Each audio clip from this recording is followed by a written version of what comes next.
Now, Newswatch 16's Jim Hamill is here. The defense, of course, is still maintaining that Sandusky is innocent, and even went so far as Joe Amendola, his attorney, coming out afterwards and talking quite a bit about that here in front of the courthouse. Yeah, John, like he has all along, Joe Amendola addressed the media, and for a long time now, his attorneys have been saying this case has been a rush to judgment, and they believe if they had enough time to prepare for trial, they would have been able to prove Jerry Sandusky's innocence.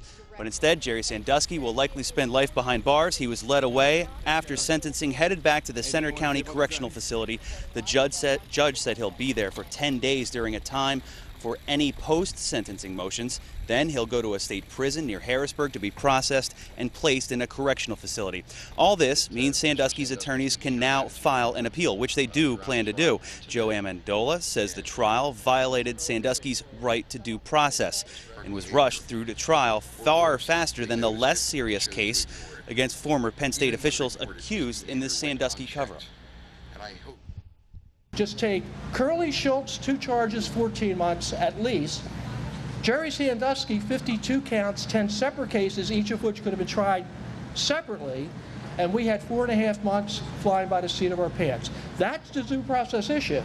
In fact, his statement today was a masterpiece of banal self-delusion, completely untethered from reality and without any acceptance of responsibility.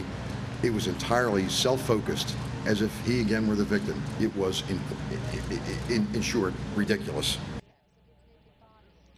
Of course, prosecutors are referring to that brief statement that Jerry Sandusky made in court here before his accusers, before his family, before the media, before the public, and before that judge that sentenced him to 30 to 60 years behind bars. Jerry Sandusky went on numerous times about saying this is a hard way to learn, but this is probably God's purpose in this whole thing.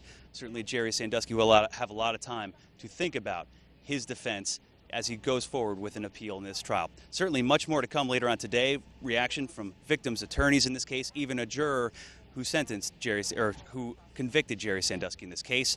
We will be back later on today on later editions of Newswatch 16. For John Meyer, I'm Jim Hamill, Newswatch 16 live in Bellefonte. Marisa. All right, Jim. John, thank you for all that information today.